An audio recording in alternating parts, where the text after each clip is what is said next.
আসসালামু আলাইকুম প্রিয় দর্শক, অন্য মঞ্চের আলাপচারিতায় আপনাদের সকলকে আমন্ত্রণ জানাচ্ছি।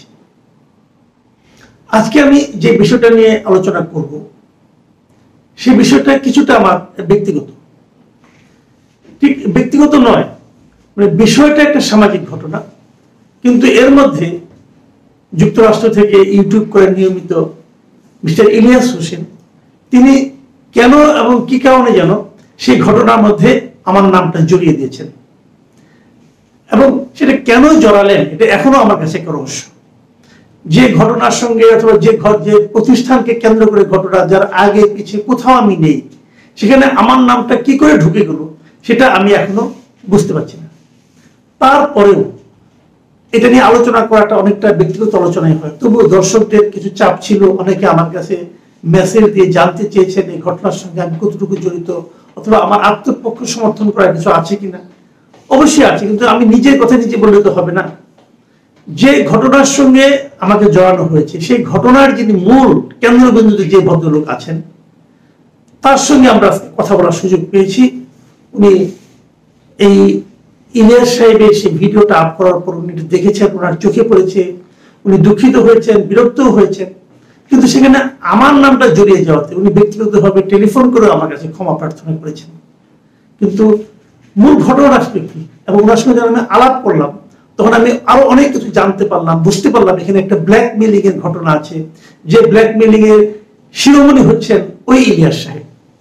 তো সেই বিষয়টা নিয়ে একটু কথা বলার জন্য আজকে আমাদের এই অনুষ্ঠানের অবতারণা, এবং আজকে আমাদের অতিথি হিসেবে আছেন ইউরোপিয়ান ইউনিভার্সিটির প্রতিষ্ঠাতা অধ্যাপক ডক্টর মকবুল আহমেদ খান। মকবুল আহমেদ খান, আপনাকে আমাদের অনুষ্ঠানে স্বাগত জানাচ্ছি। মকবুল আহমেদ খান, আপনি, আমার ধারণা আপনি এর মধ্যে ইলিয়াস সাহেবের সেই ভিডিওটা দেখেছেন, যেটাকে উনি অনুসন্ধানী রিপোর্ট হিসেবে অভিহিত করেছেন। সেটা আদৌ অনুসন্ধানী কিনা আপনি ভালো বলতে পারবেন, সেখানে আপনার কোনো গোপন কথা উঠে এসেছে কিনা এটাও আপনি ভালো বুঝবেন। কিন্তু সেখানে আমাকে জড়ানো হয়েছে এবং আমাদের এই সহযোগী আরেকজন ভদ্রলোক ডাক্তার জাহিদুর রহমান, তাকেও জড়ানো হয়েছে। তো এই জিনিসটা আমার কাছে একটু ক্লিয়ার না, এবং দর্শকদের এই ব্যাপারটা জানানোর জন্য আমি আপনাকে আজকে কষ্ট দিচ্ছি। আমি আপনার কাছে জানতে চাচ্ছি প্রথমেই যে আপনাদের এই ইউনিভার্সিটির স্বার্থ সংশ্লিষ্ট কোনো বিষয়ে কখনো কি আমি আপনার ইউনিভার্সিটিতে গিয়েছি কিছু বলতে, অথবা আপনার সঙ্গে কোনো রকম ব্ল্যাকমেইলিং অথবা টাকা পয়সা দাবি করার ঘটনা আপনার সঙ্গে আমার ঘটেছে কিনা? আমি অত্যন্ত দুঃখিত এবং আনন্দিত। দুঃখিত এই জন্য যে আপনি একেবারে কোনোভাবেই বিশ্ববিদ্যালয়ের কোনো পর্যায়ে কোনোভাবেই জড়িত ছিলেন না। আপনি আপনাকে আমি চিনি একজন বিশিষ্ট সাংবাদিক হিসাবে, রোজ আপনার টক শোগুলো দেখি, বাট আমার বিশ্ববিদ্যালয়ে যে প্রবলেম চলতেছে তার মধ্যে আপনাকে জড়িত করার বিষয়ে আমি আসলেই আপনার কাছে ক্ষমা প্রার্থী। কারণ আমি কোনো পর্যায়েই আপনাকে এই বিশ্ববিদ্যালয়ের কোনো স্বার্থ সংশ্লিষ্ট এর মালিকানা বা যেসব ইস্যু নিয়ে এই ভিতরে আপনাকে জড়ানো হয়েছে তার কোনো সংশ্লিষ্টতা আপনার নাই, ছিল না এবং এখনো নাই। আর আপনার ওখানে যেটা বলা হয়েছে যে ডক্টর জাহিদুর রহমান নামে আরেকজন যিনি ব্যক্তি আছেন, ওনার সঙ্গে কি আপনার ব্যক্তিগত পরিচয় আছে? ওনার সাথে আমার ব্যক্তিগত পরিচয় এটুকুন যে উনি টক শোতে আসেন, আমি ওনার একজন ভক্ত, শ্রোতা বা দর্শক। তো উনি কি কখনো আপনার কাছে কোনো ধরনের আপনার বিশ্ববিদ্যালয়ে কোনো কাজকর্ম করে দেওয়ার জন্য অথবা বিশ্ববিদ্যালয়কে দখল করার জন্য অথবা কোনো একটা ভিডিও অথবা কোনো কিছু দেখিয়ে আপনাকে ব্ল্যাকমেল করার চেষ্টা করেছেন? প্রশ্নই ওঠে না, কারণ ওনাকে চিনি আমি একজন টকশোর গুণী ব্যক্তি হিসাবে। কালে ভদ্রে এইটুকুন আলাপ হয়েছে যে হয়তো কোনো বিষয়ে আমি ওনাকে জিজ্ঞেস করছি যে এটা আপনি বললেন, এটার ব্যাখ্যা কি। এর বাইরে ওনার সাথে আমার অন্য কোনো সম্পর্কও নাই। আর বিশ্ববিদ্যালয়ের কোনো ইস্যুতে কোনো দিনই উনি কোনো আগ্রহ প্রকাশ করেন নাই, বা এটার মধ্যে ওনার কোনো আগ্রহ দেখিও নাই। আচ্ছা, এখানে আরেকটা কথা আমি এই যেটা আসলে জানতে চাচ্ছি যে এই ভিডিওতে ইলিয়াস সাহেব আরেকটা প্রসঙ্গ এনেছেন। সেই প্রসঙ্গটা হলো আপনার নাকি একটা টেলিভিশন ছিল যার নাম হলো স্বাধিকার। সেই টেলিভিশনের আমি যতটুকু জানি, সেখানে আমি 2 একবার গিয়েছি, অস্বীকার করবো না। আমি গিয়েছি এই কারণে যে ওটার দায়িত্বে ছিলেন মিস্টার মুস্তফা ফিরোজ। মুস্তফা ফিরোজ ব্যক্তিগতভাবে আমার বন্ধু, এবং ওখানে উনি প্রাথমিকভাবে কাজ চলছিল একদম শুরুর দিকে, এবং সেখানে উনি একটা টক শো মতো করার চেষ্টা করেছিলেন, এবং সেখানে 2 একদিন আমি অতিথি হয়ে গিয়েছি। এটুকু ছাড়া আমার আর কোনো সম্পর্ক নেই। কিন্তু ইলিয়াস সাহেব তার ভিডিওতে দাবি করেছেন যে স্বাধিকার টেলিভিশনে ওটা নাকি এমডি ছিলেন মিস্টার জাহিদুর রহমান, এবং সেখানে নাকি আমিও একটা বড় পদে ছিলাম, এবং আমরা দুজন নাকি আপনাকে এটা নিয়ে ব্ল্যাকমেল করেছি, এবং ওখান থেকে নাকি প্রচুর টাকা আমরা লোপাট করেছি। আপনি কিন্তু বলবেন যে স্বাধিকার টেলিভিশনের বিষয়টা কি?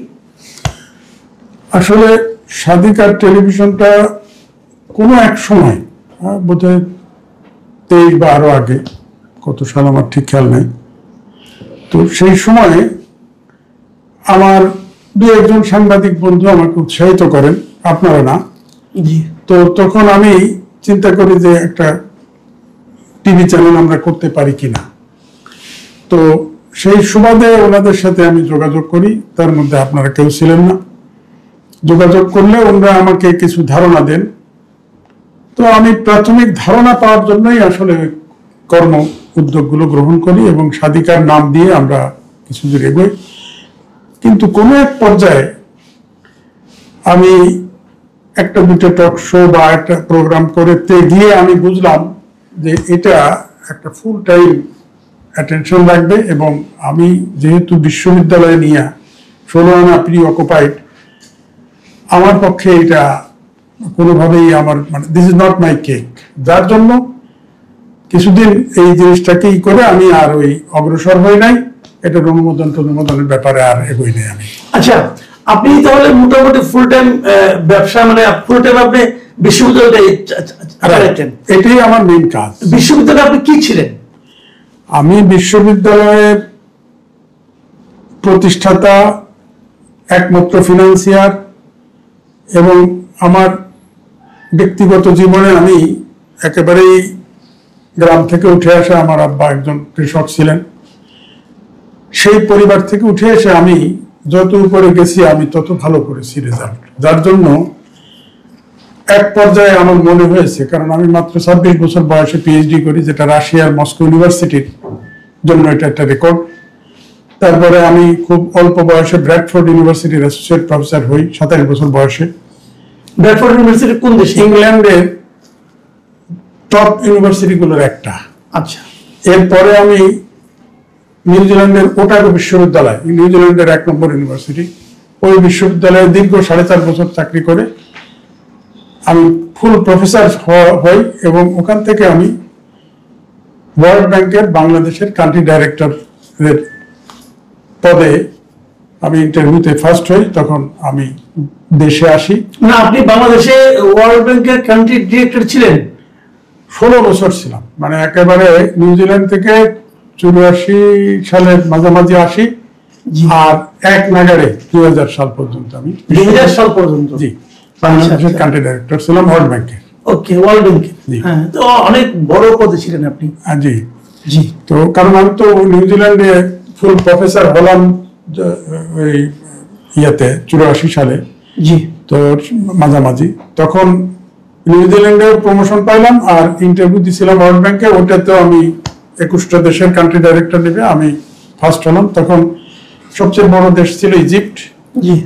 বাট আমি কয়েকদিন ওখানে আমি বললাম যে জয়েন করার আগে আমি একটু দেখে আসি। দেখে এসে আমার ভালো লাগলো না, আমি বললাম যে আমি বাংলাদেশ ছাড়া অন্য কোথাও জব নেবো না, তাইলে আমি নিউজিল্যান্ডে থেকে। তার মানে এই যে বিদেশের এবং দেশের ওয়ার্ল্ড ব্যাংকের বিদেশি প্রতিষ্ঠানের এই চাকরি থেকে আপনার উপার্জিত অর্থ সঞ্চয় করে আপনি বিশ্ববিদ্যালয় করেছেন।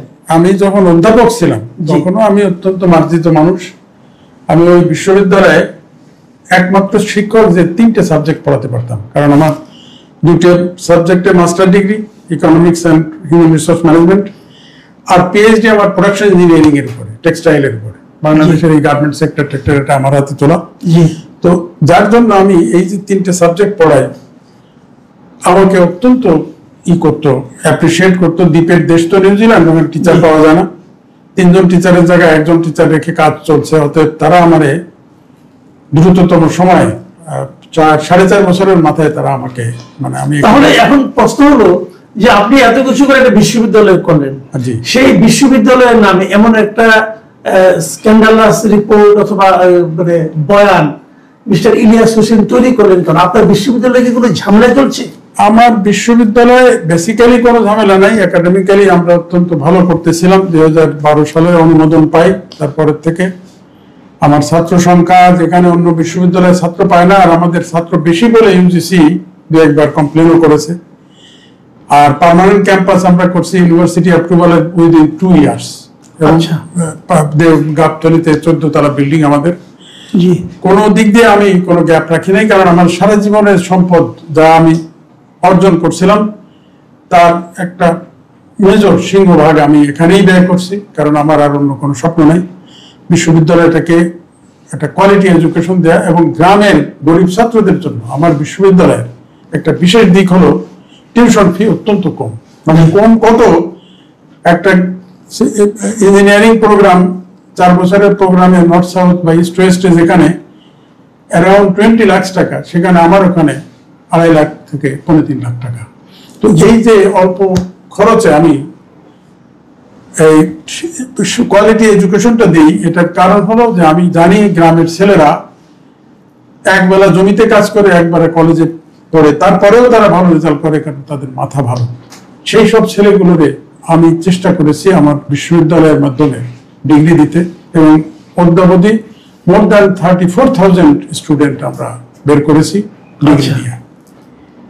তাহলে এখন মানে আপনার যে সমস্যা ইদানিং একটা শুরু হয়েছে, সেটা কি সমস্যা? আসলে খানিকটা পারিবারিক, কারণ আমি বিশ্ববিদ্যালয়ের এক পর্যায়ে আমার স্বপ্ন যে এটা আমি ওয়াকফা করে দিয়ে যাব, আমার জীবদ্দশায় এটা আমি চালাবো, তারপরে ওয়াকফা করে দিয়ে যাব যাতে জনকল্যাণে লাগে। আর আমার পরিবার মানে আমার একটাই ছেলে, 2টে মেয়ে, তাদের মঙ্গলের জন্য আমি একটা ইন্ডাস্ট্রি করেছি ছোট এক্সপোর্ট ওরিয়েন্টেড। আমার ছেলে ওটা চালায় এবং মোটামুটি ভালোই চালাচ্ছে সে। তো আমার ধারণা তার রুটির জন্য ওটা এনাফ, এবং বিশ্ববিদ্যালয়টাকে আমি স্বপ্ন দেখেছিলাম যে এটাকে আমি একটা ওয়াকফ করে দিয়ে যাব যাতে জনকল্যাণে কাজে লাগে। তো দুঃখের বিষয়, এই বিষয়টা আমি জয়েন্ট স্টক কোম্পানির রেজিস্ট্রার অফিসে আলোচনা করেছিলাম যে ওয়াকফ করার নিয়ম কানুনগুলো কি। আচ্ছা, তো এই আলোচনা আমার ছেলের একজন ভাইরা ডিস্ট্রিক্ট জাজ ছিলেন, সে জানতে পারে।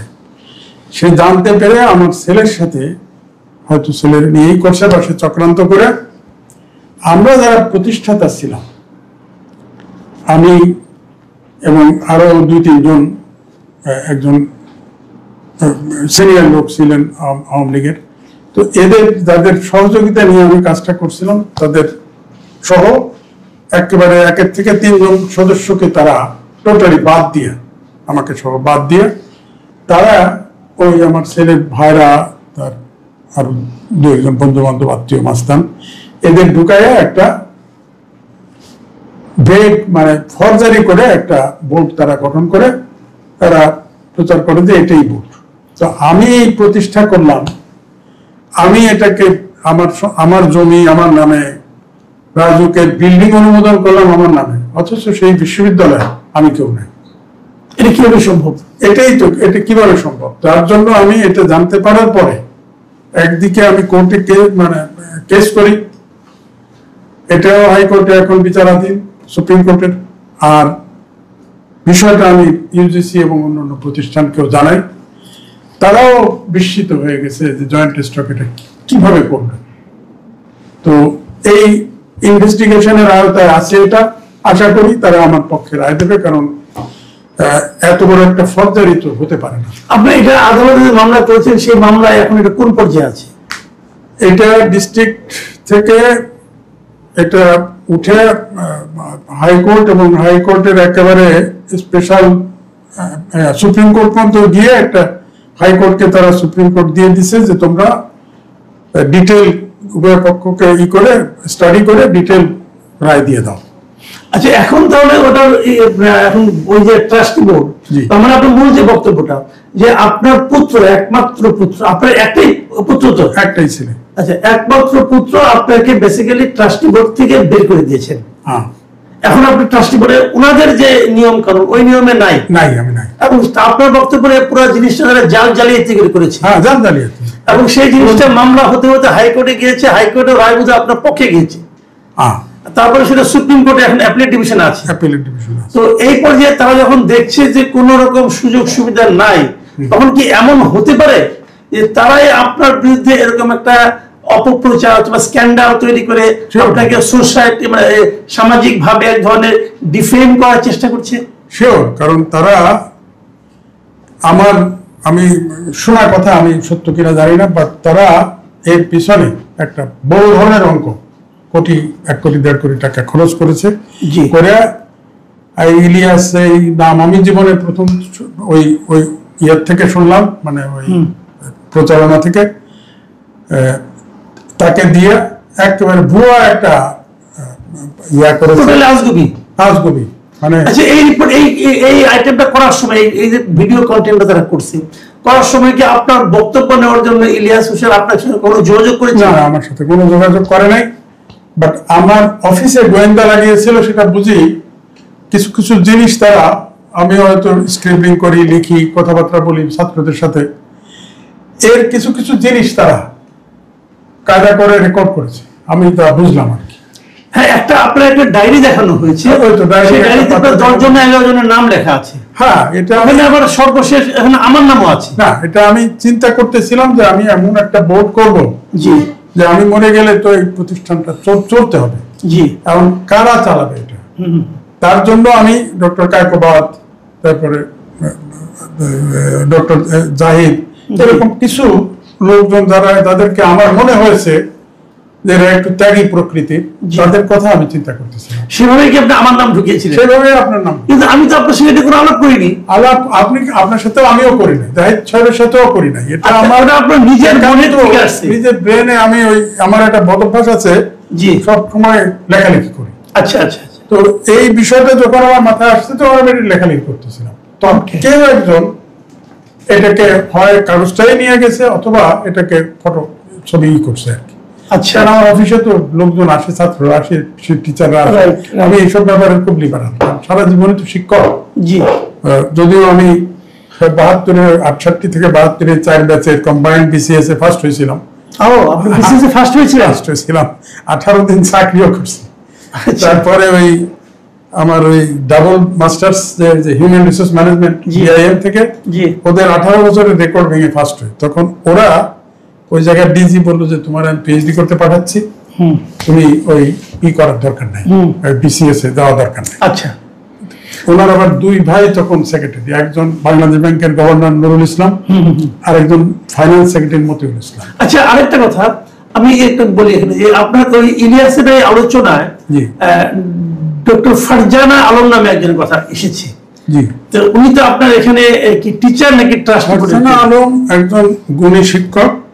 উনি আমার গ্রিন ইউনিভার্সিটির আমলে, তখন ইউরোপিয়ান আমি অনুমোদন পাইনি, 10 সাল বা 11 সালে যখন আমি শ্যামলীতে গ্রিন ইউনিভার্সিটি চালাচ্ছিলাম, আর একটু আগে, তখন উনি একবার 2বার এসেছেন লেকচার দিতে। তারপরে যখন আমি ইউরোপিয়ানের শুরু করলাম 10 সালে, তখন আমার মনে হলো যে উনি যেহেতু ভালো বলেন টলেন, ওনারে আমরা কিছু ক্লাস দিই। তখন ইউনিভার্সিটির সব অর্গানাইজড হয়ে পারে নাই, 12তে অনুমোদন পাই, 10 সালে আমরা কাজ শুরু করি। তখন থেকে উনি 1-2-5টা লেকচার দিতেন এবং ভালো করতেন। এরপরে যখন আমরা অনুমোদন পাই, তখন ওনাকে আমরা ফুল টাইম করে নিই। আচ্ছা, তো ওনার আসলে আমাদের সাথে যোগাযোগটা ওইভাবে যে ওনার পারফরমেন্স মেড হার পপুলার, এবং ওনার ডিপার্টমেন্টে খুব পপুলার বলেই আমি পরে ওনারই অ্যাপয়েন্টমেন্ট দিছি যখন ইউনিভার্সিটি সব ফর্মালাইজড হয়েছে। ওনার ডিগ্রিটার চেয়ে আমরা আসলে, আমি ব্যক্তিগতভাবে শিক্ষক মানুষ হিসাবে সারা জীবনই শিক্ষকতা করছি, ওয়ার্ল্ড ব্যাংকেও শিক্ষকতা করলাম। আমি মনে করি যে একজনের মানে ক্লাসরুম পারফরমেন্স, অ্যাকসেপ্টেন্স না, তবুও তো আপনার ইলিয়াস সাহেব যে ওনাকে দেখেছেন কি রয়্যাল ইউনিভার্সিটিতে, ওনার কি ডিগ্রি ডিগ্রি রয়্যাল না, ওনার মনে হয় ইস্ট ওয়েস্ট থেকে করেছেন ইস্ট থেকে আমার জানা মতে। রয়্যাল কোথেকে তো রয়্যাল ইউনিভার্সিটি নামে কোনো ইউনিভার্সিটি আছে নাকি? এই ইলিয়াস হোসেনও আমার কাছে উদ্ভট একটা চরিত্র, আর ওনার যেসব কাহিনী উনি বানাইছে তার কোনোটাই আমি সত্যতা পাই না। মানে আপনি বলতে চাচ্ছেন যে টোটাল কাহিনীটাই আজগুবি কাহিনী, এটা বানানো উদ্ভট এবং আজগুবি। এটা উনি আমার মনে হয় আমি যা শুনছি যে ওনার একটা বড় ধরনের অ্যামাউন্ট দিছে, উনি এটা করে দিছে যা সেটা গাল গল্প গাল গল্প, এই আর এর বেশি কিছু না। কারণ এখানে মানে নানা রকম একটা নারী চরিত্র লাগে, একজন নারী চরিত্র নিয়ে আসছে একদম, আর আপনাকে তার সঙ্গে জড়ায় কিছু ভিডিও টিডিও দেখলাম, তো ওগুলো নিয়ে আমি আর বলতে চাই ওটা আমার ব্যাপার না, ওটা উনি এগুলো ফেক। অনেক সময় হয় কি, ধরেন একজন শিক্ষকতা করতে গেলে জি অনেক ছাত্র যারা অনিয়মে আশ্রয় নেয় তাদের বিরুদ্ধে তো আপনার অ্যাকশন নিতে হয়। জি আর আমি তো পরীক্ষা না দিয়ে কারো ভালো রেজাল্ট করা বা রেজাল্ট দেওয়া এগুলো আমি বিশ্বাস করি না। আমি খুব ডিসিপ্লিন এইসব ব্যাপারে। জি সে যে দলই পাওয়ারে থাকুক কারণে আমি ছাড় দিইনি। এই কঠোরতার জন্য কোনো সময় ছাত্ররা যে আমার বিরুদ্ধে যায় নাই তা না। জি কিছু ছাত্র যারা অনিয়মের আশ্রয়ে বড় হতে চায়, প্রাইভেট ইউনিভার্সিটি বলতেই যারা বোঝে যে এখানে আবার নিয়ম কি, এটা তো প্রাইভেট, তো তাদের জন্য আমি একটা আতঙ্ক ছিলাম। কারণ আমি আবারও বলতেছি, ব্যক্তিগত জীবনে আমি যেহেতু একজন মুক্তিযুদ্ধের কমান্ডার ছিলাম মুজিব বাহিনীর, এবং গোপালগঞ্জ স্বাধীন করছি আমি আমার নেতৃত্বে, যার জন্য মাথা ব্যথা মতো করা, কোন জায়গায় যাইয়া মাস্তানদের সেলুট করা, এইগুলো আমি করি নাই, আর যে কদিন বেঁচে আছে করবো না। আচ্ছা, এখন আপনি আমাকে একটা কথা বলেন, সেটা হলো যে আপনি আচ্ছা একটা কথা বলেন এই ফাঁকে, ফারজানা আলম কি শিক্ষকতার বাইরে আপনাদের বিশ্ববিদ্যালয়ের অন্য কোনো দায়িত্বে ছিলেন? হয়তো উনি শিক্ষকতা এবং আমাদের বোর্ডে ওনাকে আমরা নিয়ে নেই, কারণ ট্রাস্টি বোর্ডে জি ট্রাস্টি বোর্ডে ফ্যাকাল্টির রিপ্রেজেন্টেটিভ লাগে। আচ্ছা, আর এই হিসাবে উনি ডিন ছিলেন বিজনেসের। জি, ওনাকে একজন ফ্যাকাল্টি মানে ট্রাস্টি বোর্ডে নেওয়া হয়। ওকে ওকে, আমি বুঝতে পারছি। এখন কোশ্চেনটা হলো, তাহলে ফারজানা আলম কি এখন ইউনিভার্সিটি থেকে বাইরে চলে আসছেন? উনি কি আছেন এখানে? না, আমি চলে আসার পরে ওই ছাত্রদের সাথে একটু ঝামেলা হওয়া এবং আরো কিছু ব্যাপার নিয়ে পরিবারের হওয়াতে আমি কয়েকদিন অ্যাবসেন্ট ছিলাম। এই ফাঁকে আমার ছেলে বিশ্ববিদ্যালয়ে যাচ্ছে, তো আমি ভাবলাম যে যাক, যদি কিছুটা বুঝতে পারে বুঝুক। বাট তারপরেই আমি, টু মাই গ্রেটেস্ট সারপ্রাইজ, তার কিছুদিন পরে দেখি যে আমাকে ওই জয়েন্ট স্টক যে ডিল করতো, আমার যে ডিলিং অফিসার, সে আমার দেখালো যে স্যার, এই 10 সালে ইউনিভার্সিটি করছেন, ওই জয়েন্ট স্টকে রেজিস্টার্ড হয়েছে ইউরোপিয়ান ইউনিভার্সিটি নামটা, এরপরে প্রত্যেক বছর ওই রিনিউ করি আমরা, লাইসেন্স রিনিউ করতে হয়। বাট 24 সালে যে দেখে যে এখানে আমি নাই, আমার যে প্রাক্তন চেয়ারম্যান ছিলেন উনি নাই, আর একজন ভাইস সিনিয়র সদস্য ছিলেন উনি নাই, এরা কেউ নাই এখানে। একেবারেই আননোন 2-3টে চরিত্র, তার মধ্যে দুটি আমার ছেলের ভাইরা বোধহয়, একজন আর একজন কে, আর একজন মাস্টার, তাদের নাম দেখলাম। এখন তাহলে ওনারা যেভাবে করেছেন জিনিসটা, এখানে নতুন চেয়ারম্যান তারা কাকে বানিয়েছে? চেয়ারম্যান হয়েছে আমার ছেলেকে। সে কি আগে ডিরেক্টর ছিল? আগে মেম্বার ছিল? আমার বোর্ডে ছিল। আপনার বোর্ডে সে মেম্বার ছিল? একদম মেম্বার ছিল। আচ্ছা আচ্ছা, উনি কি এখন শিক্ষাবিদ টাইপের কেউ? আর শিক্ষা হলো, সে ওই নর্থ সাউথ থেকে বিবিএ করছে। আমার ওই একটা ইন্ডাস্ট্রি আছে, এক্সপোর্ট ওরিয়েন্টেড জিপার ইন্ডাস্ট্রি, ওটা সে দেখাশোনা। ওই ইন্ডাস্ট্রি মালিক আপনি? ওটার মালিক আমি, মানে ওই তো জয়েন্ট স্টকে। আপনি ওটার কত পার্সেন্টের মালিক? আমি সম্ভবত 30 বা 40%। আপনি মালিক 50%। আচ্ছা আচ্ছা, ওটার মধ্যে মালিকানা আপনার এখন আছে? হ্যাঁ, মালিকানা তো আছে, কারণ তো 7জন ডাইরেক্টর লাগে। আচ্ছা আচ্ছা, সেই হিসাবে আমি মালিক আছি, কিন্তু সে ওটারে রেগুলার ভিত্তিক দেখে শুনে, আমি কানে ভদ্রে যাই। আচ্ছা, আমি দেখি ঠিক না হতো, আমি ইউনিভার্সিটি নিয়ে ব্যস্ত বেশি। আচ্ছা আচ্ছা, তো এখন কোশ্চেনটা হলো যে আপনি ইউনিভার্সিটি থেকে আপনি আউট হয়ে গেলেন, এখন ইউনিভার্সিটি কেমন চলছে? ইউনিভার্সিটির অবস্থা ভালো না, কারণ ছাত্ররা যারা ভালো শিক্ষক ছিলেন, ভালো শিক্ষক থাকা আমার দ্বারা অ্যাপ্রিসিয়েটেড যে শিক্ষকগুলো ছিল, তাদেরকে এক এক করে বের করে দেওয়া হচ্ছে। ছাত্রদের মধ্যে চরম অসন্তোষ, তারা এই নতুন ম্যানেজমেন্টে এই ভালো শিক্ষক চলে যাওয়া আর খারাপ লোক ঢুকানো, এই প্রক্রিয়াটা বুঝে ফেলছে। তারাও অসন্তোষ, তারা প্রায় আসে আমার কাছে, ভালো চলছে না এই আর কি। আপনার সময় যিনি ভিসি ছিলেন উনি কি এখনো ভিসি? না না, উনি রিটায়ার করে গেছেন, আর যাকে নেওয়া হয়েছে তার কোনো অনুমোদন নাই। কারণ ওই একজন ভিসি নিতে হলে ট্রাস্টি বোর্ডের বৈধ চেয়ারম্যান এবং বাকি সদস্যদের মেজরিটির অনুমোদন লাগে। আচ্ছা, তারপরে এটার নাম প্রপোজাল পাঠাতে হয় 3 জনের। আচ্ছা, একজনকে প্রেসিডেন্টের অনুমোদন পর্যন্ত যায়। আচ্ছা, তো ওইরকম অনুমোদিত কোনো ভিসি ওরা এখনো নেয় নাই, বা ওই বোর্ডই তো নাই, বোর্ডই তো বিতর্কিত হয়ে আছে। তাহলে এই বিশ্ববিদ্যালয়টা কি এখন তার অস্তিত্ব হুমকির মুখে? অবশ্যই হুমকির মুখে, কারণ ভিসি নাই। বিশ্ববিদ্যালয়টা আসলে বলেন তো, যদিও এটা আপনাদের তো একটা ট্রাস্টের মধ্যে চলে গেছে, কিন্তু এই ট্রাস্টের মধ্যে গেলেও এর তো একটা আনুমানিক অর্থমূল্য আছে। কত অর্থমূল্য হতে পারে এটা? আমার বিনিয়োগ সারা জীবনের সবকিছু, তার এমনি অর্থ যদি এখন মার্কেট ভ্যালু ধরেন, ওইখানে 2.5 বিঘা জমির উপরে আমার বিল্ডিংটা। জি, এই 2.5 বিঘা জমি কম করে হলেও ওখানে ধরেন 50 লাখ থেকে 70 লাখ হলো কাঠা। তো গেল ওখানে অন্তত 100-200 কোটি টাকার একটা প্রপার্টি, 14 তলা বিল্ডিং। আর ইয়া হলো রাজক থেকে অনুমোদিত এবং মানে বৈধ একটা স্ট্রাকচার। জি, একজন যদি সুপার মার্কেটও করতে যায়, সে মাসে অন্তত 50 লাখ টাকা ভাড়া পাবে। বাট আমার বিশ্ববিদ্যালয় এই যে 10-12 হাজার ছাত্র পড়াশোনা করতেছে, তাদের থেকে আমি একেবারে নমিনাল একটা ফি নেই, যাতে বিশ্ববিদ্যালয়টা অধিকাংশ সময় মার্জিনালি মানে খুব বেশি একটা প্রফিট এখন লসে যাচ্ছে, কারণ ছাত্র ভর্তি কম হচ্ছে। জি, আর এরা আবার একটা কাজ করছে কি, আমার যাওয়ার পরে পরে আমি কিন্তু 12 সাল থেকে 24 সাল পর্যন্ত ফি বাড়াইনি, বরং বলছি যে কমানো যায় কিভাবে। কারণ আমার গ্রামের থেকে যে ছাত্ররা আসে তাদের অবস্থা আরো খারাপ হচ্ছে, আর্থিক অবস্থা গ্রামের মানুষের খারাপের দিক যাচ্ছে। তো এই অবস্থায় বাড়ালে তো ওরা পড়তে পারবে না, ওরা যাইয়েই এটা 1.5 গুণ করে ফেলছে প্রথম 1 মাসের মধ্যে। ফলে ছাত্র ফল করতেছে, এই অবস্থা। এখন তাহলে আপনি অপেক্ষা আছেন আদালতের রায়টা কি হয়, আদালতের রায়। এবং আমি আদালতের এই বিষয়টা ইউজিসির সাথেও আলাপ করে আসলাম, তারাও ওয়েট করতেছে, যেহেতু আদালতে গেছে একেবারে হাইয়েস্ট আদালত, যে এটা রায় যা আসে সেইভাবে আমরা। জি, অনেক ধন্যবাদ, অনেক ধন্যবাদ জনাব বুলবুল। আপনাকেও ধন্যবাদ যে এই আমার সারা জীবনের কষ্টে করা একটা প্রতিষ্ঠান।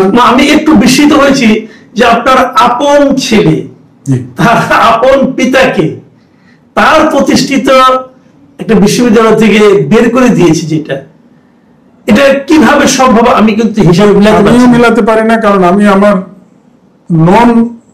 আমার নিজের প্রচেষ্টা, আমি এটা টের পাওয়ার পরে আমি বাসা থেকে চলে আসি। মানে আপনি কি আপনার নিজের বাসায় এখন থাকেন না? আমি আমার বাসায় থাকি না। কারণ কেন? আমার ছোট ভাই নিয়ে আসছে এই কারণে যে আমি প্রথমে একবার এই ঘটনা জানতে পেরে চলে আসলাম, তারপরে আমার নাতি কান্নাকাটি করায় আমি আবার গেলাম। যাওয়ার পরে আমি এক রাত থেকে আমি আমার ছেলেকে জিজ্ঞেস করলাম যে বাবা একটা কথা শোনো। কি? দেখো, এই বিশ্ববিদ্যালয় নিয়ে যখন এই ঝামেলা হচ্ছে, আমার একটা অনুরোধ, তুমি নন একাডেমিক একজন মানুষ, তুমি ইন্ডাস্ট্রি চালাচ্ছ, ইন্ডাস্ট্রিটা খুব বড়, যথেষ্ট মানে বাজার মূল্য অনেক, এবং সাভারের এই সাভারে প্রায় 3 বিঘা জমির উপরে বিশাল কমপ্লেক্স। তো তুমি এটা নিয়ে থাকো, আমি যে কদিন বেঁচে থাকি সেগুলো ইউনিভার্সিটি আমি চালাই, তারপর আমি মরে গেলে তো তুমি মারা যাবা। বাট সে আমার উত্তর দিল যে না, আমার এটা এখন থেকে আমি চালানো প্র্যাকটিস করে আমি শিখাবো। তো দেখলাম যে একেবারে অনমনীয়, এই ব্যাপারে আমি কোনো কথাই বলতে পারি না। তারপরে আমি তার ওয়াইফকে আবার ডাকলাম, ওয়াইফকেও বুঝালাম। তার ওয়াইফ বলে যে না, কেন আমরা যাবো, কেন আমরা এর মধ্যে আছি, আমরাই থাকবো, আপনার বয়স হয়েছে, আপনার এখন বাঁচে থাকারও তো দরকার নেই। মানে আমার বাচ্চাটাও তারা এখন খুব একটা আপনি বেঁচে থাকারই দরকার নাই, এটা আপনার ছেলের ওই বয়সে আপনার বাঁচা, এটা তো আপনি বাঁচবেন বৃদ্ধাশ্রমে, যে আপনি বাঁচতে পারেন, এখানে কি দরকার আছে? মানে ছেলের বউ আপনাকে বৃদ্ধাশ্রমে পাঠাতে চাচ্ছে? এই হলো তাদের, মানে আপনি কি এটা কি আসলে আপনার ছেলের এই বুদ্ধি না আপনার ছেলের বউর বুদ্ধি? যেহেতু ওর ভাইরা এর মধ্যে ঢুকছে, আমার ধারণা তার ওয়াইফের বুদ্ধি। ওয়াইফ কি খুব বিখ্যাত কেউ? না না, এমনি হাউস ওয়াইফ, লেখাপড়া জানা, ওই নর্থ থেকে বিয়ে করছে। আচ্ছা, আমার ছেলের ক্লাসমেট ছিল আর কি। সেই সুবাদে বিয়ে। আচ্ছা, ঠিক আছে, আমরা মোটামুটি বুঝলাম। আমি আপনাকে আর ডিস্টার্ব করতে চাচ্ছি না। আমি এখন না, এটা ডিস্টার্ব না, এটা এই প্রতিষ্ঠানটাকে যদি আপনার ছেলের সঙ্গে আপনার বিরোধ, আপনার ছেলে আপনার কাছ থেকে বিশ্ববিদ্যালয় নিয়ে যাচ্ছে, আপনার ছেলের বউ আপনার ছেলের উপস্থিতিতে বলতেছে আপনার বেঁচে থাকার দরকার নাই, এগুলি বলতে নিশ্চয়ই আপনি খুব আনন্দ পাচ্ছেন না? নিশ্চয়ই কষ্ট হচ্ছে। কাজে এই আলোচনাগুলি আমাদের যতটা সংক্ষেপ করা যায়। তো ঠিক আছে, আপনাকে অনেক ধন্যবাদ অধ্যাপক মকবুল আহমেদ খান। আপনাকে ধন্যবাদ যে অন্তত সমাজে কিছু ব্যক্তি এখনো আছেন, আমার বিশ্বাস, যারা আমার মতো উদ্যোগ গ্রহণ করাকে অ্যাপ্রিসিয়েট করবেন। আমি তাদের দৃষ্টি আকর্ষণ করব যে আমার মতো যারা নতুন কোনো উদ্যোগ গ্রহণ করতেছেন তারা এর থেকে ভালো শিক্ষা নেন, আর যারা আগামীতে আমার অবস্থানে আসবেন তারাও যেন সতর্ক হয়। জি, অনেক ধন্যবাদ। দর্শক, আপনারা শুনলেন প্রফেসর মকবুল আহমেদ খানের বক্তব্য। আমি জানি এই বক্তব্যগুলো শুনে আপনাদের ভালো লাগেনি, কিন্তু এরকম একটা বাস্তবতায় উনি পড়েছেন। উনি ওনার সারা জীবনের সঞ্চয় দিয়ে একটা বিশ্ববিদ্যালয় গড়ে তুলেছেন, যে বিশ্ববিদ্যালয় থেকে এখন উনি নিজেই বহিষ্কৃত বলা যায়, এবং সেই বহিষ্কৃত হয়েছেন উনি তার নিজের একমাত্র পুত্র সন্তানের দ্বারা। ওনার পুত্র সন্তান ওনাকে বের করে দিয়েছে, বের করে দিয়ে উনি ওনার শ্বশুর বাড়ির লোকজন তাদেরকে সেই ট্রাস্টি বোর্ডের মেম্বার করেছে, পিতাকে বের করে দিয়ে। এ ধরনের ঘটনা আমরা প্রায় আগে বাংলা সিনেমায় দেখতাম, এখন দেখছি যে না, বাস্তবেও কিছু কিছু দেখা যাচ্ছে। আরেকটা বিষয় আপনারা খেয়াল করবেন, সেটা হলো যে এই বিশ্ববিদ্যালয়টাকে করায়ত্ত করার জন্য ওনারা মরিয়া হয়ে সরল পথ, সোজা পথ, বাঁকা পথ, সব পথে যাচ্ছেন। প্রফেসর মকবুল আহমেদ খান উনি যখন আদালতে গিয়েছেন, আদালত থেকে হাইকোর্ট থেকে যখন উনি রায় পেয়েছেন, আর মাত্র একটা ধাপ বাকি আছে, হয়তো 2-3 মাসের মধ্যে ওটাও রায় হয়ে যাবে, যখন দেখছেন যে বিশ্ববিদ্যালয় হাতছাড়া হতে পারে, তখন ওনারা মকবুল আহমেদ খানকে সামাজিকভাবে হেয় প্রতিপন্ন করার জন্য এই ইলিয়াস হোসেনের মতো ব্ল্যাকমেলারে শরণাপন্ন হয়েছেন। আপনি এর মধ্যে নিশ্চয়ই আরো দেখতে পেয়েছেন, ইলিয়াস হোসেনের কিন্তু এটাই তার কাজ। বিভিন্ন জায়গায় উনি কিন্তু এরকম ভাবে অমুকে চুরি করেছে, তমুকে চুরি করেছে, এক একজনের সামনে এক এক রকম নারী ঘটিত বিষয়গুলি জড়িয়ে দেয়া, একদম নাটকীয় ভঙ্গিতে উনি কিন্তু কিছু বিষয় করে থাকেন। এবং ওনার স্টাইলটা বড় অদ্ভুত। স্টাইলটা হলো এমন যে উনি যার সম্পর্কে বলেন তার সম্পর্কে 2-3টা তথ্য উনি নেন। যেমন মকবুল আহমেদ খান, উনি একজন বয়স্ক লোক, ওনার তথ্য নিয়েছেন, উনি একটা ইউনিভার্সিটি করেছেন, এই তথ্যটুকু নিয়েছেন, আর কিছু তার দরকার নাই। এখন মকবুল আহমেদ খান সম্পর্কে যা ইচ্ছে তা লাগিয়ে দিলেন, কোন সমস্যা একটা আবছা ছবি দিয়ে বলে দিলেন, এবং সেই ছবিটা কার, কোন নারী, তারও নাম নাই। ওই ইউনিভার্সিটিতে আরেকজন মানে ভদ্র মহিলা ছিলেন, যে টিচার ছিলেন, ট্রাস্টি বোর্ডের মেম্বার ছিলেন, তার নাম জড়িয়ে দিলেন। কোথাও কিন্তু প্রমাণ করার দরকার পড়ে না। এবং এই যে আমার নাম জড়িয়ে দিয়েছেন, প্রমাণ করার দরকার পড়ে না, কিন্তু বলে দিলেন মুখের উপর। জাহেদ ছিল, মাসুদ কেবল ছিল, আর গম ছিল, এবং এরা এগুলি করেছে, এগুলো উচ্চারণ করা যায় না পর্যন্ত, এবং অশ্লীলতার চূড়ান্ত মাত্রায় নিজেকে উন্নীত করেছেন, করছেন। এবং আমাদের দেশেও কিছু লোক আছেন যাদের মাথা আছে কিন্তু ভিতরে ব্রেন আছে, এগুলো সন্দেহ আমি জানি না, তারা সেগুলো শুনছেন, বিশ্বাস করছেন, এবং এক ধরনের বিকৃত আনন্দ অনুভব করছেন।